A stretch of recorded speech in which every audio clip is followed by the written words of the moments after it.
What's up, YouTube friends? My name is Danny Jones, and welcome to Jones Vibes. Jones Vibes.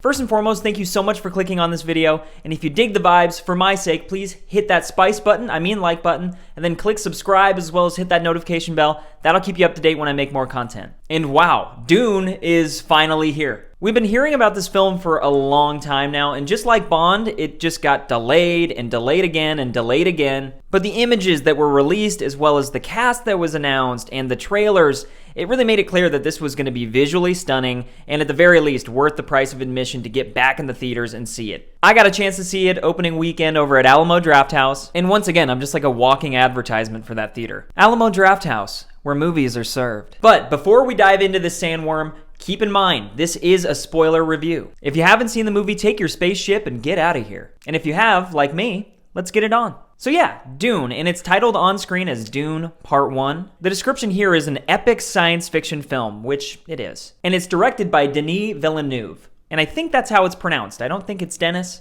But his films are gorgeous, and they're always extremely well made. I mean, Blade Runner 2049 was one of the best theatrical experiences I ever had. I actually saw that film at the Chinese Theater in Los Angeles, and it was just spectacular. But anyway, yeah, Dune is the first part of a two-part adaptation of the 1965 novel by Frank Herbert. And this book is really popular. Like, people back in the 60s and 70s would just write albums about the book. Like, before there was even a movie, they would just write songs because it was so inspiring to them. And I'm not really one to judge. I've written a couple songs about Star Wars in my day. But as for me, somebody who hasn't read this thing, it's a little intimidating. I honestly wanted to get through it before the movie, but the sheer length and density of this thing just kind of scared me off.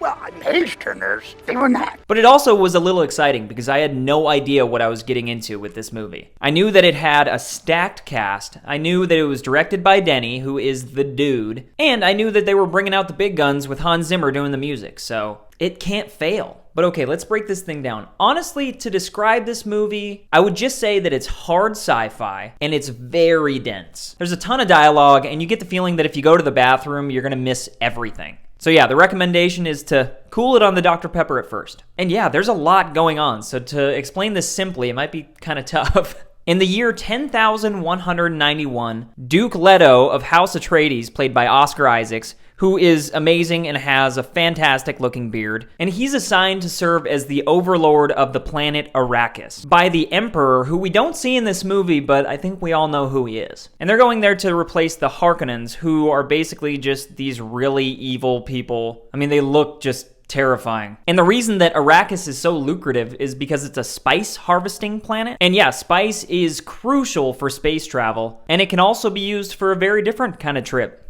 if you know what I mean. But House Atreides is basically being set up because they're really the only threat to the Emperor's power. Like, they have a huge army, and so they definitely have some cards on the table here. And the Duke knows this, so his plans are to bond with the Fremen, and I want to apologize to hardcore Dune fans. I don't know if I'm saying all these things right, but the Fremen, they're the people of Arrakis, and so he wants to make peace with them, and then eventually he wants to bring peace to all the houses. So it's kind of like Game of Thrones in space, and I was kind of sitting in the theater wishing that I did get just like 10 episodes of this epic thing. But if that were the case, then we wouldn't get this fantastic theatrical experience, so. But the Duke's wife is played by the very talented Rebecca Ferguson. I absolutely loved her in Dr. Sleep. But she's part of this sisterhood of the traveling pants.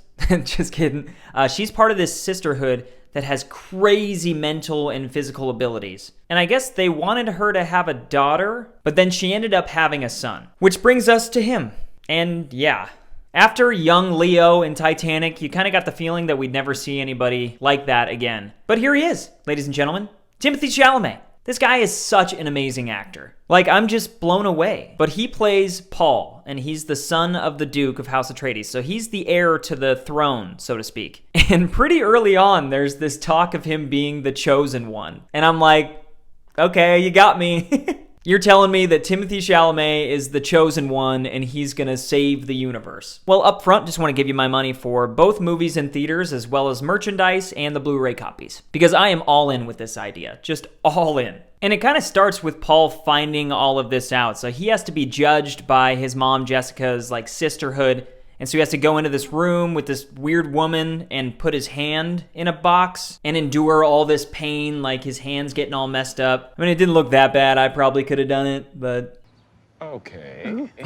But yeah, the story really just centers around him. And he's been having these dreams of MJ and Spider-Man. No, he's been having these dreams of Zendaya, and she's on Arrakis. And so throughout the movie, you kind of see her in his mind, and he's having all these visions of the future and being with her. And he also desperately wants to be a warrior. Like, he has this hunger inside. He's been training with Gurney, who's played by Josh Brolin. And Josh Brolin is just awesome, as always. And then his other trainer is Duncan, played by Jason Momoa. And let's pause for a second, because Jason Momoa is fan-freaking-tastic in this film. He's kind of been put in this box for me, no pun intended, but with like Aquaman and Khal Drogo, he's always just the big tough guy. And I really didn't expect to be as blown away with him as I was. Duncan is just the perfect role for him in this universe. And he's also always referring to Paul as my boy, which kind of speaks volumes to their relationship and their past history. And in training, you're introduced to these cool shields that they have, like they activate them with a little thing on their wrist. It's like brr, brr. And also Paul is having some doubt about being the next Duke, like being the heir. And so early on, you get some solid scenes between him and his dad, Oscar Isaacs, and it fully convinces you that they are father and son. And the Duke also said that he wanted to be a pilot when he was younger, and I was like, hey! That's one hell of a pilot! So that's where Poe went after Rise of Skywalker. But things move pretty quickly to Arrakis, where they set up like their new home base. They take over this whole production. And while they're arriving, these people are like chanting at Paul and his mom, basically saying that he's like the chosen one, or he's gonna like fulfill the prophecy or something.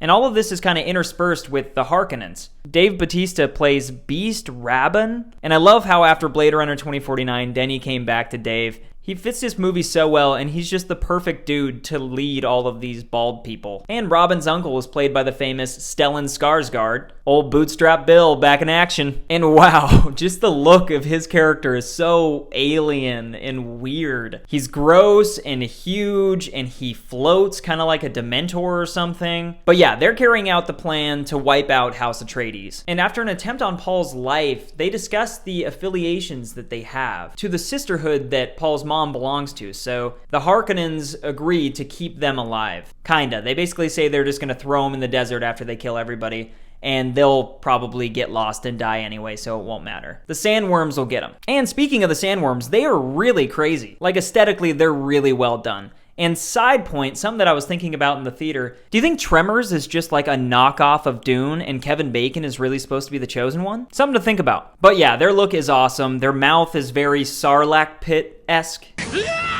And yeah, so the Harkonnens do invade, and everything pretty much goes according to plan. Oscar Isaacs gets stabbed in the back, kind of literally, by this guy that works for him who betrayed him in the end because his wife has been taken by the Harkonnens. I think that's what happened. And he ends up giving Oscar Isaacs this fake tooth so that when he bites down and sees Stellan Skarsgård's character, he can kill him, which ends up kind of paying off. He does bite down on it and he kills a bunch of the dudes, but the uncle like flies up to the corner of the ceiling and like gets away, so he survives. And then throughout the invasion, Duncan has some pretty sweet fight scenes. Like, he's just kicking ass and doing his thing, and he ends up escaping into the desert. And meanwhile, Paul and his mother, they're captured, they're in this helicopter with the enemy guys, and Paul like successfully uses the voice, which is something that his mom's been training him in. It allows him to kind of go full-on puppet master and control people. He's like, let my mom go. And it really like rumbled the theater. It was pretty cool. But they end up killing the pilot as well as the other guys on the helicopter, and they get stranded in the desert. And this kind of leads me to my favorite scene of the movie. A bit of an odd choice, but I just loved this. So Paul and Jessica end up in this tent because they have to wait out the sunlight or else they'll die. And you find out earlier in the film that Paul is susceptible to these crazy trips and visions when he breathes in the spice that's on the planet. And so he has this insane vision of himself like saving the galaxy. And since it's just the two of them, and you have to think that this probably took like 5-6 days to shoot, it just makes for this really intense yet intimate moment. Like, Paul is having this vision and he's just crying,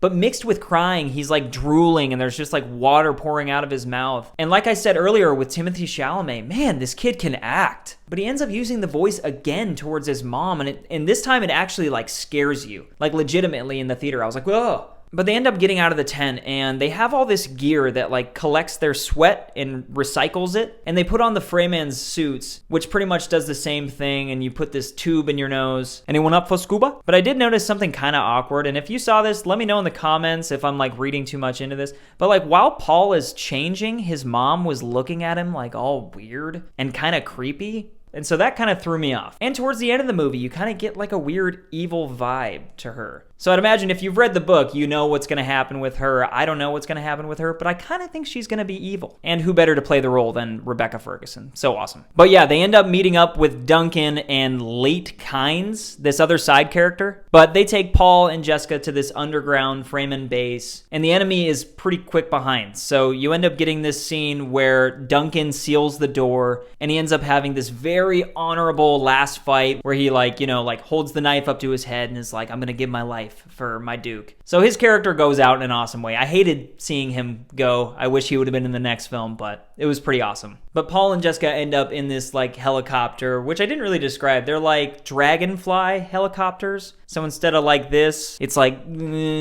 but they fly through this sandstorm, and Paul has some like pretty cool one with the Force kind of moments where he like shuts down the helicopter and like dives through the sand. And since they went into the sandstorm, the Harkonnens kind of think they're dead. So that's pretty much where we leave them. The big bad uncle survived. You see him in this like gross, oily tar bath. But yeah, we pretty much leave them thinking that Paul and Jessica are dead. But they're not, and they end up getting chased by this sandworm. And eventually they stumble upon Stilgar, who's played by Javier Bardem, who's another one of those actors that shows up and you're just like, yes, Javier Bardem. But he's accompanied by Shani, who is played by Zendaya. So finally, you have these two characters, this tension that was built up in Paul's mind, you have them come together. And I think their chemistry on screen, they work really well together. Sorry, Tom Holland. But rather than inviting them on their journey, this tribe member, Jameis, is like, nah, bro, I don't like that dude. And I want to challenge him to a fight to the death. So, and you kind of forget that Paul is just awesome. Like you see it in the training in the beginning. He's like, shing, shing, shing. But he really does own this poor guy. And he keeps like sparing his life because he doesn't know that it's actually like, it has to be a fight to the death. So he keeps sparing his life, but then eventually he kills him, which I totally didn't expect. I didn't expect it to go that far. But yeah, Paul is a killer, which is kind of cool. And then after that, they're accepted into the tribe. So boom, Dune Part 1 is in the books. It actually ends with all them walking off into the desert, and he sees Shani like shining in the same light that he saw in one of his visions. And like I said earlier, his mom is looking at him kind of evil, so ... I guess we'll see in Part 2. But since I've mentioned that there's going to be a Part 2 several times in this video, we need to address the elephant in the room, and that elephant is Warner Brothers. If you're a movie fan or you read movie news, like you know there's been a lot of drama surrounding Warner Brothers in the past years. I mean, a ton of it has to do with DC movies, and the fans did, protest, and they got the Snyder Cut done. But when it comes to greenlighting movies, it seems that they're really apprehensive. Like, I don't understand why a sequel to this movie wasn't greenlit from like day one. Why didn't they just make them back to back? If somebody wouldn't have showed faith towards Peter Jackson and let him film all three of those Lord of the Rings movies back to back, we wouldn't have one of the most special experiences that we've ever watched. And I wish they would have shown that same faith towards Denny and his vision. And I know that a sequel is going to get greenlit and it's going to get made, but it's just the principle of it. And given Warner Brothers' track record at this point, it's just hard to trust them. So I just hope and pray that this sequel is greenlit and everything just happens flawlessly, because this movie deserves it. But yeah, that pretty much wraps it up. Dune Part 1, it's finally here, and it was awesome. But if you saw it, please let me know in the comments what you thought. And also, I put a lot of time and effort into making these videos. It's been a passion project of mine for quite some time now. And so if you did watch this review and you enjoyed it, please go ahead and hit that like button for me. If you do that, I have higher chances of being seen by somebody else on YouTube and expanding my reach. And if you want more content, hit that subscribe button. I would love to have you back to watch more of these videos. But thank you so much for tuning in, and I will see you next time.